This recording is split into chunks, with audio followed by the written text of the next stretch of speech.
Hello good everyone, my name is Praveen Kumar, you looking my YouTube channel TPV. तो दोस्तों, भारत में हर साल कई लाख युवा ग्रेजुएट होते हैं। उसके बावजूद भी भारत की बेरोजगारी चरम पर क्यों है? क्या भारत की बढ़ती पॉपुलेशन ही बेरोजगारी का कारण है? इसका उत्तर है जी नहीं। इसका मुख्य कारण है भारत का एजुकेशन सिस्टम और भारत के स्कूल और कॉलेजेस। जी हाँ दोस्तों, यहाँ गरीबों की पढ़ाई अलग है और अमीरों की पढ़ाई अलग है, लेकिन दोनों को दौड़ाया एक ही रेस में जाता है। इसीलिए गरीब गरीब रह जाता है और अमीर अमीर होता चला जाता है।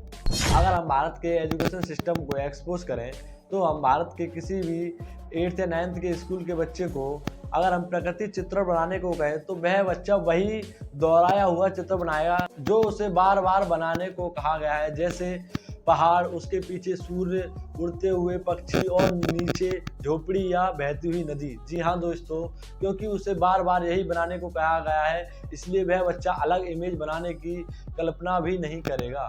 जनरेशन बदलती जा रही है लेकिन एजुकेशन सिस्टम बदलने का नाम नहीं ले रहा है। किसी ने क्या खूब कहा है कि सक्सेस के पीछे मत भागो, काबिल होने के लिए पढ़ो। सक्सेस के पीछे मत भागो, एक्सेलेंस का पीछा करो। लेकिन ये सब बातें कहने में ही अच्छी लगती है।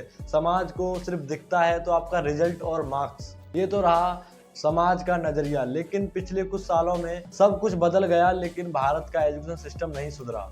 भारत के एजुकेशन सिस्टम को जिसने शुरुआत किया या फिर उसे बर्बाद किया, उस व्यक्ति का नाम था लॉर्ड मैकाले। जी हाँ दोस्तों, सन 1835 में गुलामी दौर में लॉर्ड मैकाले ने नौकरी के लिए इस शिक्षा प्रणाली का निर्माण किया था, जो कि अब बार बार वही रिपीट होता जा रहा है। अंग्रेज चले गए लेकिन ये शिक्षा प्रणाली खत्म नहीं हुई।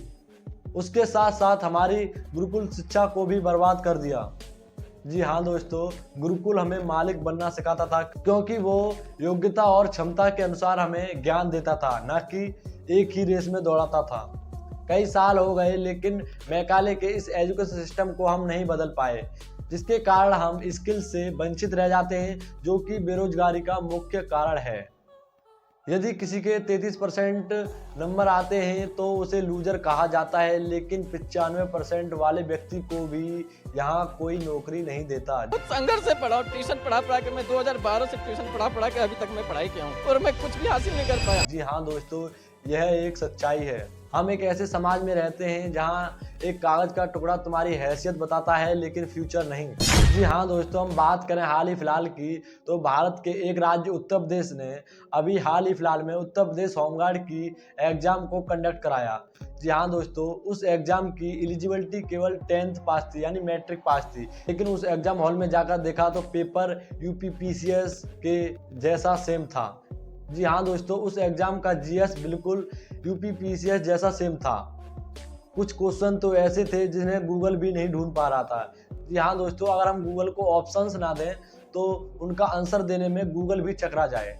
जी हाँ दोस्तों, ये सब एक एजुकेशन ट्रैप है जिसमें हम जैसे स्टूडेंट फंसते जा रहे हैं। आज के युवाओं के लिए मेरा सजेशन है कि इस पुराने मैकाले एजुकेशन सिस्टम से बाहर निकलो और इस आज के डिजिटल युग को समझो। आज के लिए बस इतना ही, मिलते हैं नेक्स्ट वीडियो में। धन्यवाद।